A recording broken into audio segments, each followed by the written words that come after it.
मुसलमानों तेरे ज़कात के जज्बे को अब तक हुकूमत न रोक सकी। नहीं, बलियाबी तो कहता भारत में कोई भूखा न मरे। इसके लिए न जाने कितनी स्कीमें चली, फिर भी भारत में भूख से मरने वाले मरते हैं। फ्री का राशन बांटा, फिर भी भूख से लोग मर गए। बीपीएल बनाया, फिर भी भूख से मर गए। अंत्योदय लाया, फिर भी भूख से मर गए। लेकिन चुनौती है पूरी दुनिया के मीडिया को, कोई एक मदरसा बता दो या कोई गरीब का बच्चा भूख से मर गया हो। आज भी ईमान वालों की बेटियों के दिलों में सैयदा फातिमा की अजमत जिंदा है। आज भी अगर मस्जिद के मीनारे से खबर फैल जाए कि तंजीमुल मुस्लिमीन में रात को खाने के लिए चावल नहीं है, तो बाईसी की मेरी माँ बहन बेटियां अपने बेटों का निवाला कम कर देती है, लेकिन रसूलुल्लाह के मेहमानों को कभी भूखा नहीं सोने देती है। नारे तकबीर, नारे रिसालत। अल्लामा गुलाम रसूल बलियाबी, गाज़ी-ए मिल्लत, मज़हब-ए इस्लाम, दारुल उलूम तंजीमुल मुस्लिमीन 82। इसी जज्बे को कत्ल करने के लिए मदरसों के खिलाफ एक प्रोपेगेंडा क्रिएट किया गया। जी, कुरान के खिलाफ एक मुहिम चलाई गई। टोपी दाढ़ी लुंगी के खिलाफ एक मोमेंट क्रिएट किया गया। दाढ़ी देखकर आतंकवादी कहा, टोपी देखकर दहशतगर्द कहा। बलियाबी कहता सेकुलर कहलाने वालों, याद रखना अगर बलियाबी जिंदा रह गया बहुत अच्छे, तो अब तक मेरे बच्चों के जिस्म में कांटियां ठोकी गई है। अगर जिंदा रह गया तो तेरे सत्ता के ताबूत में कांटी ठोक कर मरूंगा। लेकिन चुप नहीं बैठूंगा। अल्लाह सलामत रखे। और मैं तो साफ कहता हूं अपने उलमाए किराम से हाथ जोड़ के, अब तक आपने जिंदगी जी है, जीने के लिए बेशी नहीं 1 साल अहद का मामा बांध लीजिए अपने बच्चों के मुस्तकबिल के लिए। देख लीजिए गेम कैसे पलटता है, कैसे पलटता है। मदरसों से आखिर डर क्यों लगता है? जी, इख्तिसार के साथ समेट बिल्कुल, बहुत अच्छा। फिर इंशाअल्लाह तहरीके बेदारी तो चलेगी ही चलेगी। इंशाअल्लाह बिल्कुल। मौलाना शान मोहम्मद भी लग गए। बस इससे उठ जाए। बस इसके बाद निकलने के बाद रमजान से पहले पूरे तैयार है। पूरे 22 अमौर जी, अमौर 22 रोटा बैसा नगरवा दालकोला और इस पास पड़ोस के 40 किलोमीटर के गोलाई का एक कटोरा बनाओ। 40 किलोमीटर गोलाई का इंशाअल्लाह। अरे जब हरियाणा और पंजाब तक टिकट निकल जाए तो दिल्ली को घुटने टेक देना पड़े। मुस्तफा वाले निकल जाएंगे तो पूरे अमेरिका समेत सबको घुटना टेकना पड़ेगा। जिंदाबाद जिंदाबाद। इसको कोई नहीं रोक सकेगा। लड़ाई तो होगी इंशाअल्लाह। अगर कीड़े की तरह जिंदा रहना चाहते हो तो मरो, चीखो मत। अगर कीड़ों की तरह जिंदा रहना चाहते हो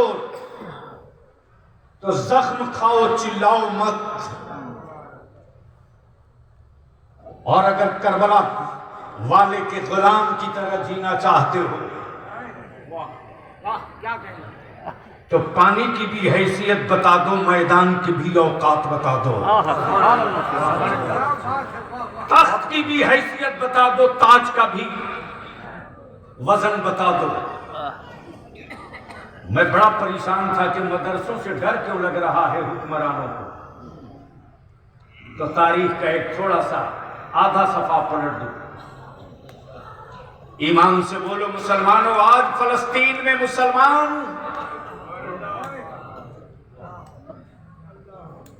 किसके लिए लड़ रहा है? जमीन के टुकड़े के लिए नहीं, इक़्तिदार और हुकूमत के लिए नहीं, बैतुल मुक़द्दस के लिए। जोर से बोल दो, जोर से बोल। तवज्जो चाहो, तवज्जो चाहो, बैतुल मुक़द्दस के लिए। आज पूरी दुनिया में हर ईमान वाले का हाथ उठ रहा है। बच्चे मेरे तड़प रहे फलस्तीन में, आंसू सूख रहा है बाइसी और पूरी दुनिया के ईमान वालों के घरों में, बेटियों के आंचल में। जब माएं अपनी गोद में अपने बेटों को लेती हैं दूध पिलाने के लिए, तो फलस्तीन के बच्चे उन्हें याद आते हैं। आखिर फलस्तीन से ये अकीदत क्यों है? आखिर फलस्तीन से ये मोहब्बत क्यों है? तो तारीख बताती है कि करबला मैदान था, लेकिन जब नबी के नवासे ने कदम रख दिया तो आशिक अहले बैत के लिए हौसले का मैदान भी बन गया और अकीदत का मैदान भी बन गया। बुनियाद ये कि वहां मुस्तफा के आल का कदम पड़ा है, लेकिन बैतुल मुक़द्दस में वो है जहां नबी के नवासे का कदम नहीं पड़ा रे। मेराज की रात मेरे मुस्तफा का कदम नाज पड़ा। मेरे अजीज, मौत आदमी की होती मिशन की नहीं, मिशन मदरसों से डर क्यों लगता? बहुत अच्छे। मदरसों की चटाइयों पर हमने भारत विरोधी कोई किताब नहीं पढ़ाई। मदरसे में हमारे आलिमों ने अपने बच्चों को नफरत नहीं सिखाया। बेशक मदरसों में मेरे आलिम ने भारत के संविधान के खिलाफ कोई किताब नहीं पढ़ाई। बिल्कुल बिल्कुल मदरसों में मेरे आलिमों ने अगर पढ़ाया तो यही पढ़ाया कि अगर तेरे पड़ोस में किसी भी मजहब का आदमी भूखा सो जाए तो तेरा खाना हराम होगा। खुद को खिला लेना तब खाना, सबको खिला लेना तब खाना। तो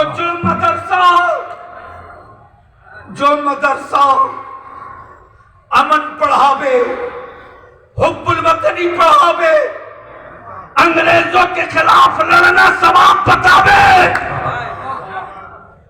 वो मदरसे आज खटकते क्यों हैं? तो मदरसा चलाने वालों, तुमने मदरसा बना लिया, मदरसे की बरकत नहीं समझा। अल्लाह वही समझा दूं। अल्लाह जिस तरह आज बैतुल मुक़द्दस यहूद और नसारा के कब्जे में है, हजारों साल पहले ये वही बैतुल मुक़द्दस है जो यहूदियों के कब्जे में था। और जिस तरह आज अरब के काबे की कमाई सब बिल्डिंग बनाने वाले चुप हैं,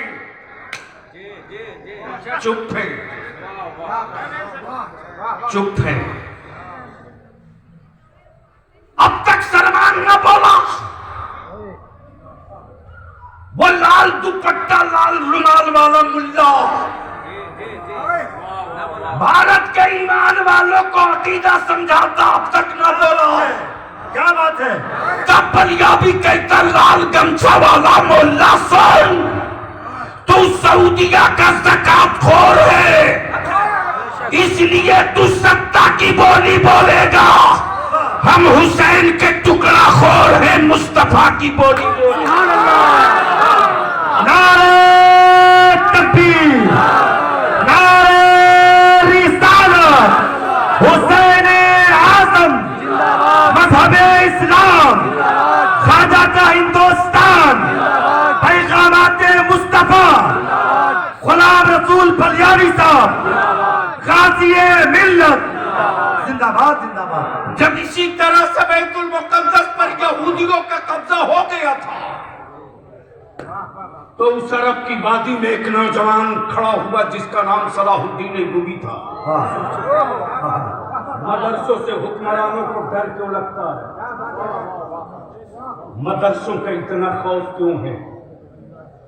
तमाम मदरसों में तो वही बच्चे पहनते याद पढ़ते जिनके बदन की लुंगी फटी है, गांठ बांधे हुआ है, फिर भी इतना डर क्यों लगता है सूट बूट वालों को? बहुत अच्छे। हमारे यहाँ कोई टाइल्स मार्बल और कोई स्मार्ट क्लास नहीं है। चटाई पर वारी से पैगंबर भी बैठा है, चटाई पर मेहमाने रसूल भी बैठा है। आखिर मदरसे की चटाई से इतना खौफजदा क्यों है? बस तारीख का यही हिस्सा पेश कर दूं, गुफ्तगू मुकम्मल हो। लेकिन एक बार स्टेज वाले धीरे से सुभान अल्लाह बोल देता। जब उलमा इतना धीरे से बोल दिए तो एक मर्तबा आप जोर से बोल दीजिए। अरे बोल हके। मदरसों से डर क्यों लगता? आखिर इतना खौफ? वही सलाहुद्दीन अय्यूबी है। जब देख लिया कि बैतुल मुक़द्दस पर यहूदियों ने कब्जा किया तब सलाहुद्दीन अय्यूबी ने ऐलान करके कहा कि यहूदियों संभल जाओ, ये किबले अव्वल है लेके रहूंगा। डरते नहीं हो तो बोल दो, अगर डर नहीं है तो बोल दो, अगर चाहत है बैतुल मुक़द्दस की तो बोल दो, अगर लेने का जज्बा है बैतुल मुक़द्दस का तो बोल दो। और यही वजह है कि भारत में पहला तेरा बलियावी है, पहला जिसने इसी कटिहार में खंड ठोक के कहा था, जिस पर 1 हफ्ते तक मीडिया ट्रायल किया गया। बलियावी पर तेरा इल्जाम रोज लगता है कि ये भड़काऊ तकरीर करते हैं। मैं मदरसों की हिफाजत की बात करूं तो भड़काऊ जी, मैं अपनी कौम के हिस्सेदारी की बात करूं तो भड़काऊ, मैं अपने बच्चों के सत्ता में हिस्सेदारी की बात करूं तो भड़काऊ, मैं नबी की अजमत की हिफाजत की बात करूं तो भड़काऊ। लेकिन कोई मेरे बच्चों के कत्लेआम की सुपारी दे जंतर मंतर पर, क्या बात है, वाह वाह जी, तो वो देश प्रेमी, अमन प्रेमी, अमन प्रेमी, देश प्रेमी माफ करने जा, हम अपनी जान के दुश्मन से समझौता कर सकते हैं, मुस्तफा की अजमत से खेलने वालों से कभी समझौता नहीं कर सकते। जिंदाबाद जिंदाबाद जिंदाबाद जिंदाबाद। बस हमको यही रोक लो जी। मदरसों से डर क्यों लगता जी? सलाहुद्दीन अय्यूबी ने जब ऐलान किया तो मचा कोहराम अरब में। ये कौन है, इसकी हैसियत क्या, ये कौन है, इसकी हैसियत क्या? आप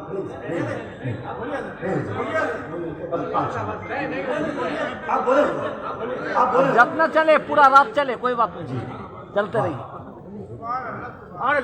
जब तक चलते रहे। एक एक आदमी का हाथ जो खड़े हैं वो भी, जो पड़े हैं वो सब लोग हाथ उठाएं। नारे तकबीर और बेदारी के साथ पूरा मजमा जोर से नारे तकबीर, नारे रिसालत, शेरे हिंदुस्तान, शेरे हिंदुस्तान, फैजान अल्लामा रईसुल कलम, फैजान अल्लामा रईसुल कलम, तंजीमुल मुस्तबीन बाइसी, उर्से नूरी, उर्से कलीमी, उर्से तहसीनी, नारे तकबीर, नारे रिसालत। ऐलान किया जब सलाहुद्दीन अय्यूबी ने, यहूद और नसारा होशियार हो जाओ, ये मेरा किबले अव्वल है, लेकर रहूंगा, ये बैतुल मुक़द्दस से लेकर रहूंगा। इसके मुसल्ले पर मेरे आका का कदमे नाज पड़ा है, मैं लेके और बलियाबी तो कभी कभी बिफर के कहता है, ओ हरम के पत्थरों, ओ शहर तैयबा के पत्थरों, हमसे बेहतर तुम हो, क्या बात, अल्लाह हमसे अच्छे तुम हो, हम नबी का